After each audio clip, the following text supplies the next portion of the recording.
das últimas do mercado, bastidores, finanças. Quais as marcas mais presentes entre fornecedores de material esportivo no futebol brasileiro e muito mais. Fala aí pessoal, sou Jorge Nicola, bem-vindos a mais um vídeo do canal. Sempre bom ter vocês por aqui, sem perder tempo, só pedir para deixar like, se inscrever no canal e ativar as notificações. Bora começar o vídeo. Preciso te falar agora sobre as maiores fornecedoras de material esportivo em atividade no Brasil. Você tem alguma ideia de qual marca está mais presente entre os 20 clubes da Série A? Acertou quem citou Adidas e Umbro. Cada uma delas tem 4 clubes na primeira divisão. A Adidas tem parceria com Flamengo, Cruzeiro, Atlético Mineiro e Inter. Já a Umbro conta com Fluminense, Grêmio, Santos e Sport. Na sequência aparece a Puma com 3 clubes, Palmeiras, Bahia e Red Bull Bragantino. A Puma que só tinha o Palmeiras e acabou de se associar ao Bahia e ao Red Bull. A Volt conta com Fortaleza e Vitória. O Vozão é a fornecedora de material esportivo do Ceará, a 1913 do Juventude. Nos casos de Ceará e Juventude, são marcas próprias. A Reebok faz os uniformes do Botafogo, a Capa faz os uniformes do Vasco, enquanto a New Balance produz os materiais do São Paulo. Tem ainda a Atleta, que cuida do Mirassol, e a Nike, que nesse momento conta apenas com o Corinthians, mas já fechou acordos com Vasco e Atlético Mineiro e também negocia para ser a fornecedora de material esportivo do Grêmio, Vasco e Galo para 2026. A ideia em relação ao Grêmio é o mesmo período. Roberto Costa, Nicola, boa noite. O que você acha do melhor cabeceador do mundo? O pirata do Vascão, maior do mundo. Cara, o Verratti é foda, né? Um gol e uma assistência de cabeça. Verratti que tem o maior número de gols marcados entre todos os centroavantes do futebol brasileiro desde a estreia dele no Vasco. Tem até esses números, deixa eu só trazer direitinho para vocês, até porque formação é sempre o nosso esporte. O Verratti tem 57 jogos, 23 gols e 4 assistências. 57 jogos, 23 gols e 4 assistências. Ninguém fez tantos gols entre os centroavantes que atuam no Brasil desde que o argentino estreou por aqui. Tem participação também do Gelson Santana. Boa noite, Nicola. Payet tem alguma chance de continuar no Vasco? Gelson, o Payet quer ficar.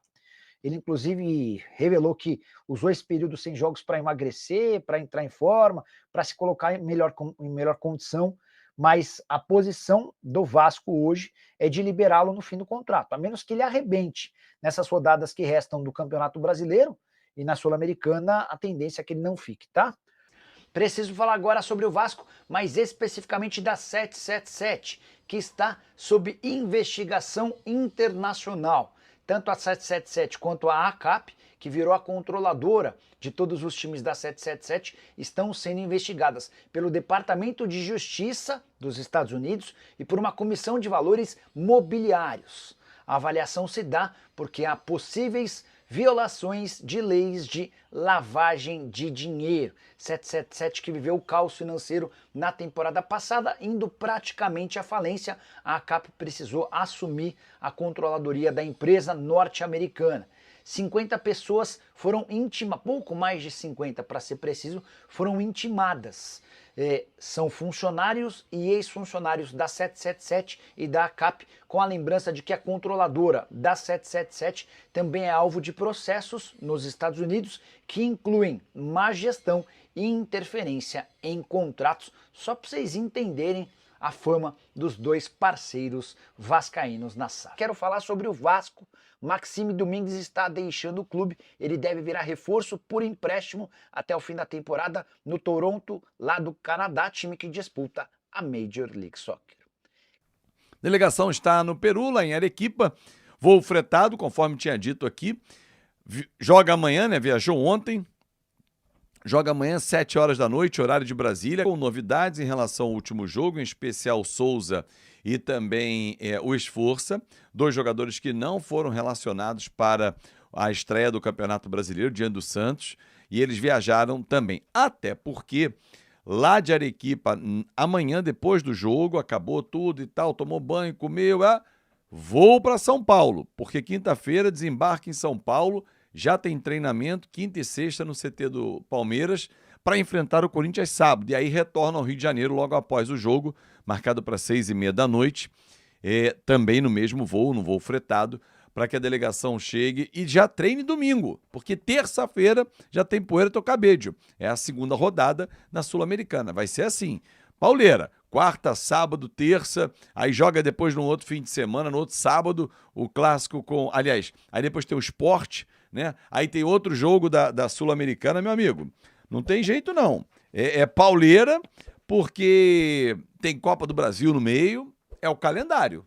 É o que tanto a gente queria. Só que tem um detalhe nesse calendário. Tem um jogo com o Flamengo clássico e o mando do Vasco no primeiro turno é dele. E o presidente Pedrinho, no embarque com a delegação, em entrevista ao podcast Cruz Maltino, revelou que ontem enviou um ofício aos órgãos competentes, leia-se CBF, BEP, né, que faz a segurança dos estádios, Corpo de Bombeiros, enfim, todos os órgãos envolvidos numa operação de jogo, para que comunique que o Vasco quer jogar com o Flamengo na sua casa. Já sabe de antemão que o BEP, jogos com o Flamengo e Fluminense, ele não permite a realização em São Januário. Pelo confronto de torcidas, pelo histórico, ok. O que propôs o Pedrinho? Torcida única. Torcida única na ida, jogo em São Januário, torcida única na volta. Segundo turno, torcida do Vasco não vai ao Maracanã. É isso. Por que não joga no Maracanã, Azevedo? Porque quer jogar dentro da sua casa, diante do seu torcedor, pressionar o Flamengo, que nesse momento tem um time mais arrumado que o Vasco. Então usar as armas que ele pode usar. Então o Pedrinho pediu e tem a sua razão em utilizar São Januário, sim. Eu não consigo entender que Vasco-Corinthians pode rolar lá e Vasco-Flamengo não pode. A torcida do Corinthians não se dá com a torcida do Vasco. Vasco-São Paulo pode rolar em São Januário. Vasco-Palmeiras pode tranquilamente. Até não será. Né? O jogo foi vendido para Brasília. Mas as torcidas se dão. Vasco e Atlético Mineiro, Vasco e Grêmio. Mas tem algumas que não. E jogam lá os times com as suas torcidas visitantes. Como foi no domingo. O Santos foi lá com a torcida visitante. Teve confusão na torcida deles e tal. Mas Vasco-Flamengo e Vasco-Fluminense, a Polícia Militar não permite. O BEP fala, não pode e tal. Legal. Então o Vasco vai querer torcida única. É isso. Não tem jeito. Dia 19 de abril, anota na sua agenda, é o jogo. O Vasco espera, nessa semana, ainda ter uma resposta dos órgãos competentes para que a CBF possa marcar o jogo e indicar torcida única em São Januário. É isso, torcedor. Vamos lá, só uma reta final aqui para a gente falar ainda mais do jogo de amanhã. Antes, você já se inscreveu no canal? Já tá inscrito? Aí sim, papai. Não? Então, peraí, vou dar um tempo aí. Você tá em casa tomando café ainda? Não foi pro trabalho? Coisa linda. Então vai lá, se inscreve no canal. Opa! Dá essa moral pra gente, cara. É muito importante pro canal crescer cada vez mais.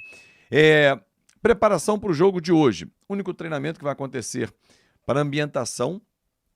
Eu estive em Arequipa. Amanhã eu vou dar mais detalhes, mas em 2004, vou lembrar essa história para vocês, durante a Copa América.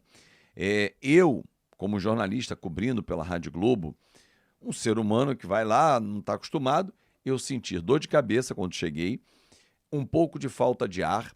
Quando você sobe muito rapidamente escada, você fica ofegante, parece que você correu muito mais do que só aquele movimento que você fez, é normal. Os jogadores da seleção brasileira no início reclamaram, depois ambientaram, porque o Brasil ficou praticamente 15 dias em Arequipa, foi toda a primeira fase daquela Copa América vencida pelo Brasil em cima da Argentina, na final dos pênaltis, aquele gol do Adriano de virada e tal, vocês lembram desse jogo. Os jogadores relatavam que a bola fica mais rápida, o goleiro tem mais dificuldade porque a bola varia mais, e o Melgar está totalmente acostumado a isso. O estádio é bom, o Melgar é o líder do campeonato peruano. A última derrota aconteceu para o Cerro Porteño na Libertadores. Por isso que ele veio para a Sul-Americana. O Melgar perdeu na terceira fase para o Cerro. Aí ele caiu para a Libertadores, para a Sul-Americana. Se ele tivesse vencido o Cerro Porteño, ele estaria na fase de grupos da Libertadores. É um time forte que o Vasco vai enfrentar e bom para medir forças com o Vasco da Gama, que conseguiu de virada uma boa vitória em cima do Santos. Recebi muitos vídeos, inclusive do meu amigo Fábio Sormani, muita gente reclamando. Gente, é opinião.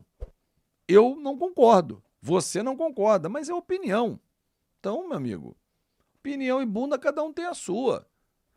O presidente do Santos achou um absurdo também não vencer não ganhar os 3 pontos, inadmissível. Tá bom. É normal. E vindo de algumas pessoas ainda de fora do Rio de Janeiro, em especial de São Paulo, que tem ainda uma briga em relação ainda ao Eurico Miranda, que já morreu tem tempo, mas os caras carregam isso no coração. É normal. Daqui a pouco outros jornalistas de São Paulo vão descer a linha no Vasco. Nada diferente do que você já está acostumado, torcedor, mas é contra tudo e contra todos. Então é isso aí, torcedor vascaíno. O Vasco já se encontra em Arequipa, no Peru, para enfrentar o Melgar amanhã, partida pela estreia da Copa Sul-Americana, partida dificílima, onde o Vasco jogará na altitude. E a equipe chegou com voo fretado, viajou nesta tarde de ontem para poder chegar em Arequipa rapidamente com voo fretado. O Vasco também, logo após o jogo, vai sair com voo fretado direto para São Paulo, para aonde vai enfrentar o Corinthians. Então o Vasco tem uma sequência muito complicada, um calendário muito apertado, onde jogos serão rápido para lá e para cá. E até uma situação interessante é que o Vasco vai precisar muito ter um preparo físico muito forte, né? Para poder aguentar essas questões de jogos um atrás do outro, muitas viagens. Lembrando que logo após aí o Vasco terá 5 jogos fora de casa, uma sequência muito grande de jogos fora de casa. Então é muito complicado nessa tela. Por questão do Super Mundial, o calendário que já era ruim ficou pior nessa temporada. Então o Vasco tem que estar muito preparado para conseguir os resultados e conseguir fazer aí uma boa campanha nesta temporada.